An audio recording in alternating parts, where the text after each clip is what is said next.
We are honoured to have with us here today the Right Honourable Dr Liam Fox.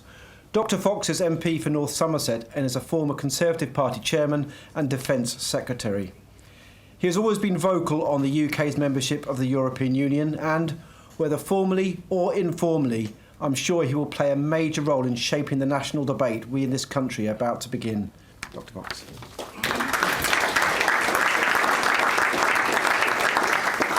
Well, thank you very much. I apologise for being late, but we've already started the European debate tonight. And we had our first unexpected vote, and we'll be having, I imagine, many more before the evening is out. And an evening where you can't even agree on the timetable motion for the debate for the evening. It gives you an idea of the sort of flavour we might be up for later on. Now, I think there are two things to say at the outset about the debate we're going to be having over the coming period. The first is that it will arouse strong passions.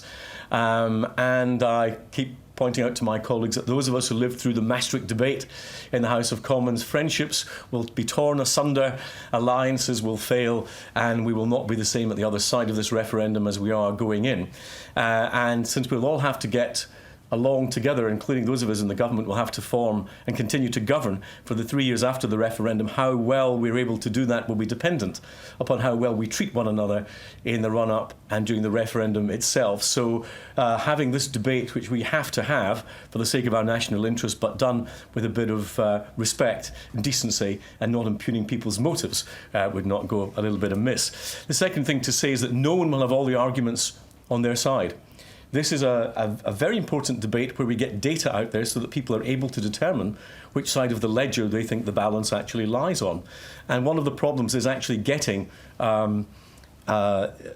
properly transparent data out there. In fact, I made a suggestion, and feel free anyone in this room to take it up, but there must be a little bit of a killing to be made in the private sector by anyone who can set up a referendum fact-check company in time to be able to sell it to the broadcasters before we actually get into the referendum itself. Such will be the, I think, desire to get objective information, which will be extremely difficult. Now, I come, as we all do, to the European issue from my own personal background. Looking around this room, the majority of the people in this room who are under 58, we will not have had a chance to have a say on our relationship with Europe. I was 13 when the referendum took place, and I remember it very clearly. In fact, it's my first political memory because my parents campaigned on opposite sides. And I don't mean they voted on opposite sides. I mean, in our hallway, we had placards that said yes to Europe and no to Europe, which was a little bit confusing at that point. And my father took the view that I don't want my children to fight in a European war. I don't want them to go through what previous generations did. I want to diminish the nationalist tendencies that have given rise to conflict on the continent. My mother took the view that foreigners began at Calais and she would never trust them and didn't want to get into a legislative relationship with them. Now, I only tell you that little story because those like my father, and many like my father, believe they were sold a pup, because he believed what he was voting to join was a common market, was an economic and trading relationship, but was sold into a very deep political relationship by stealth by a range of governments, both Labour and Conservative, who refused to give him a say on the issue. And I say that because understanding that resentment that exists out there in the electorate will be very important in dealing with the psychology of the voters as we go into that process of the referendum itself. Now, there have been a huge number of changes in the European Union since we joined, but no change was greater or more profound than the change that we got just over a decade ago with the introduction of the euro. The Eurozone, non-Eurozone split in Europe is now the great divide, and I actually believe it to be, in the longer term, an unbridgeable divide which will require laws for the Eurozone and different laws and rules for the non-Eurozone. And I believe that the euro was fundamentally a flawed project that Europe is still suffering from economically. I believe that Europe could have gone down one of two routes. One was to say this is purely a political project, and therefore we don't really much care about the economics. We're going to go ahead with it anyway. Or they could have said this is purely an economic project, and anyone who doesn't make the cut will not be allowed in. In the end, of course, they chose neither option. What they said was, this is not a political project, an economic project, then treated as a political one, and allowed countries that never made the criteria for convergence to join, And then once they allowed the wrong countries into the euro, they allowed them to follow fiscal policies which caused them to diverge from the convergence point rather than converge towards it. And we've seen the consequences to this day. So the euro crisis will not go away, because the euro crisis is a fundamental consequence of having a flawed architecture from the very beginning of the project, and it will rumble on, because it is not just an economic project, it's also the symptom now of a cultural problem that we have. And you can throw as much money as you like from the European Central Bank or any QE or anything you fancy at the euro. And let me tell you, Thessalonica won't be Dusseldorf anytime soon, because what we're seeing is a single currency project that is trying to be politically unifying and cannot be because of the fundamental differences. And if you want to have a single currency that works, you have to do what the Americans did at the end of the Civil War, where you saw the abolition of the Confederate currency, you saw all the debts consolidated into a single federal debt from the state debts, you saw free movement of people and free fiscal transfer. These things are not possible without that change in Europe. And I think there are a number of ways that European leaders can de-risk the euro. And I had a very interesting conversation with one of the commissioners about this not that long ago. And I said, it seems to me there are 4 ways you can do it. One is you can go back immediately to your national currencies altogether. Number 2, you can throw out the southern outliers of the currency so that you've got a group that's much more homogeneous. Number 3, you could actually throw out the main outlier now in the euro, and that's Germany. Imagine the sort of responses I was getting to that. And I said, or you can just break the whole thing up and start again. And they said, your analysis is correct. I said, and finally I said, you could move to full political, economic, monetary union. He said, yes, your analysis is correct. Of course, we'll do none of these, because the politics doesn't allow it. And that's the catch-22 that the EU now finds itself in. It's locked into a project which is fundamentally unsound, and no one is either willing or able to extricate themselves from it, and it will continue to be a destabilising force in global finance until such times as the politicians get to deal with it. And at the same meeting, Mario Monti said, the citizens of Europe should be very proud of what we've done with the euro, and they should be extremely proud that we've created such a strong currency when no one thought we could do so. And I said, well, excuse me, but 58% of young Spaniards are unemployed. This is a problem replicated across the European continent. How many young Europeans will be sacrificed on the altar of the single currency before you recognise it's fundamentally unsound and needs to be dealt with? And I say that because that's the economic backdrop against which all our decisions will have to be made. Europe, as a consequence of its flawed economic policies, becoming a diminished share of global trade, becoming less competitive, and with a range of social tensions building up inside that continent. And when I see young Greeks greeting Angela Merkel wearing Nazi armbands, I think back to my father's warning about the growth of nationalist tendencies across the continent, and I ask myself, is the current conduct of policy actually diminishing those tensions, or is it threatening to reignite the flames of nationalism across the continent? Now, in the debate ahead of us in the next few months, however many months that maybe might be dependent on what we do later tonight in the House of Commons, we're told largely by the pro-European side that we must remain or else. And it's a very big all else. We must tolerate the political interference or our trade will suffer. 50% of our exports go to the EU, therefore we couldn't possibly contemplate a change. And we need to be part of trade negotiations as part of a very big bloc, which we couldn't possibly do as an independent nation. And I just wanted to put some of that into context. No doubt you've heard all these numbers tonight. But in terms of goods and services exports, in 1999, Europe got 55% of our exports. Now it gets 45% of our exports. And in terms of imports, in 1999, 56% of our imports came from Europe. That's still 53% today. Now, and there's a but here, there's a big but in this, because our export figures are not entirely straightforward and honest. They are distorted by what's known as the Rotterdam Effect, which everyone in this room, I imagine, knows about. But if we export to a country beyond the European Union and we happen to export it through Rotterdam, that counts as an EU export.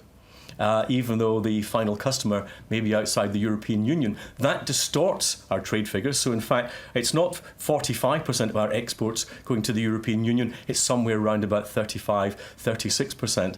It goes back to my central point at the beginning.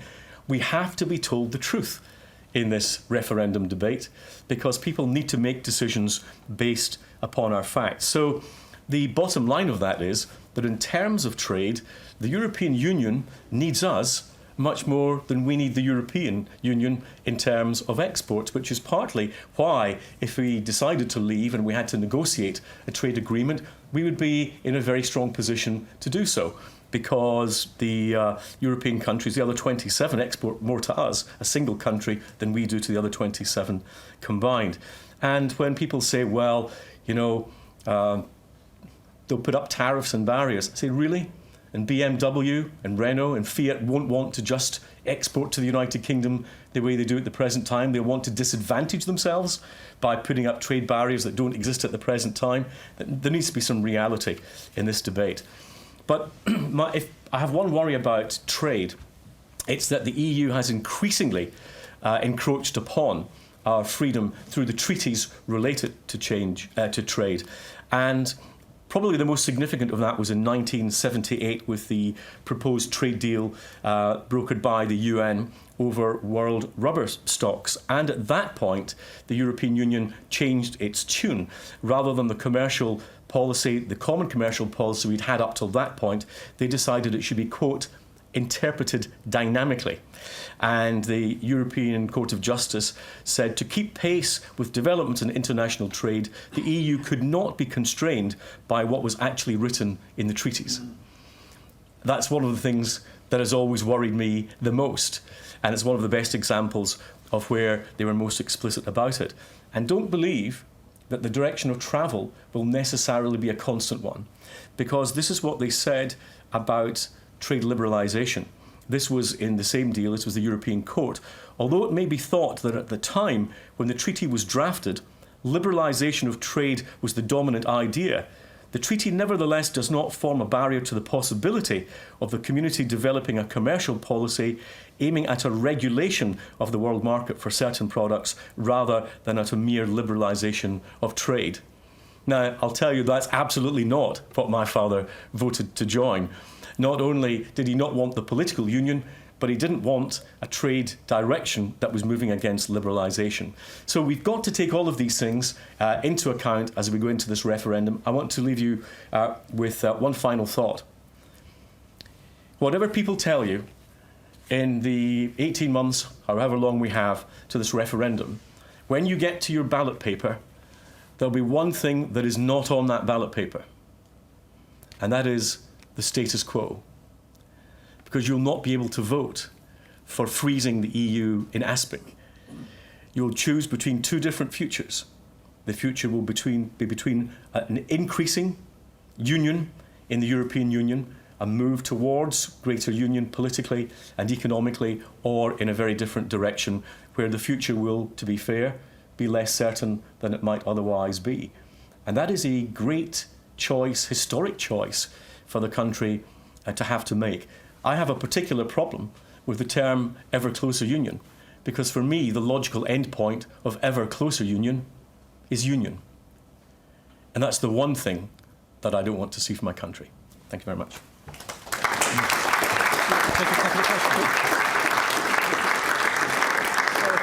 I think Dr Fox has got a few minutes if there's some questions from the floor at all. A lot of people talk about the principle of ever closer union. Do you think that, some people would say it would be a symbolic shift to get rid of it? Other people think it's fundamentally what it's about.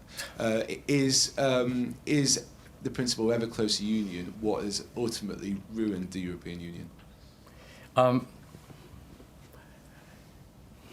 No, I know way back in the referendum, people, as I said, my father included, said we weren't voting for political union, we were only voting for a common market, which shows how many people actually read into it. It's in the first clause of the preamble to the Treaty of Rome.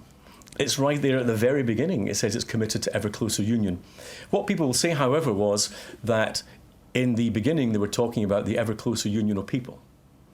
But what the European Court over time has come to interpret that as is ever closer union of institutions as well, and will tend to interpret everything in the light of that.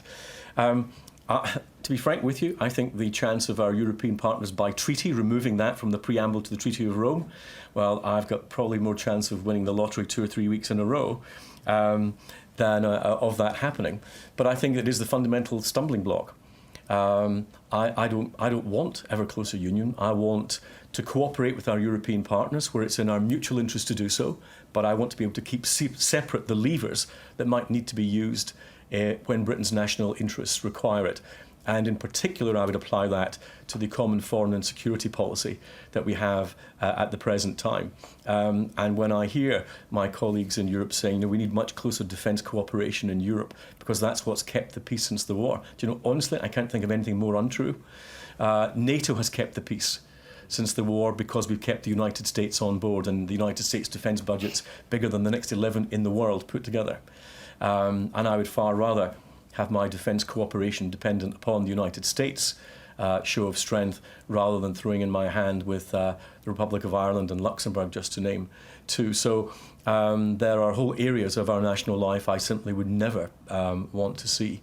And Secretary of State, I tried my very best at every opportunity to thwart the growth of any common European security policy, because I think it actually it would fundamentally undermine NATO and diminishes rather than increases our security. I give you that simply one example of where I think ever closer union would be a very bad thing for Britain. Very bad thing for Europe as well, incidentally.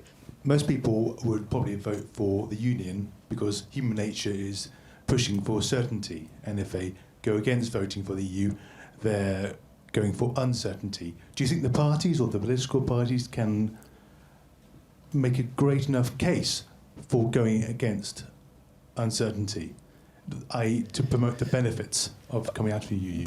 But I think the point I was making is that there will be uncertainty, because what you cannot vote for is what you have today. Because if you vote to stay in, the process of integration will continue, and the future will look very different from it does today. If you vote to leave, it will look very different from what it does today. And I was speaking at a conference on Saturday, and this chap stood up and he said, what you want to do is to vote for the status quo. I said, but you can't. It's not there. The Europe we have today is very different from the Europe we had 10 years ago. So what is on offer will be two different directions of change from where we are today, and that's what we will need to persuade people about. Legally, under the Lisbon Treaty, if we decide to leave the European Union is required by law to enter into a negotiation with us about extricating ourselves, including offering us a trade agreement. So it's already written in to the Lisbon Treaty that should we decide to go, they have obligations. We are not like Switzerland, a country already outside. We're already inside the single market. They have obligations to us not to impose trade tariffs or barriers that don't already exist. So it makes a very big difference to the dynamic of the debate when that point is made loud and clear. What is US view on Britain's thought of Brexit? Depends who you ask in the States. It's rather like when I was in Washington last week, they said, we hear that everyone in Britain's in favour of the Iranian deal. I said, really? How many people did you ask? You'll get a different view generally between Democrats and Republicans. You'll get a different view between the State Department and the Pentagon. You'll get a different view between the White House and the State Department and the Pentagon. And if you listen to informed American opinion, they're beginning to recognise, not least because of the euro crisis, that they can no longer assume that developments in the European Union are benign in terms of American interests. For a long time they said what they really wanted was, we want a single phone number that says this is Europe and let's talk to them. And I said, well, that'd be really nice if I can do that here and get a single number where I don't get a different answer between the Pentagon and the State Department. So when you have a single American view about the rest of the world, perhaps Europe might have a single view as well. So their views are changing. The one thing that they do pick up on is this NATO-EU issue. And they are beginning to understand that at a time of budgetary constraint, if European countries are beginning to think about whether they would like their contribution to be in NATO or the EU, that's not a good thing from American interests. And as I said to them, that for me was totally crystallized by a former Prime Minister of one of our European partners who said, I don't think our country is really well psychologically prepared for war fighting. I think we're better prepared for peacekeeping, which I simply echoed one of my former American Defense Secretary friends who said, do you know what? You can only be a peacekeeper if there's a peace to keep. And that's what America's job has been. And thank goodness for that. And it hasn't been left to continental Europe.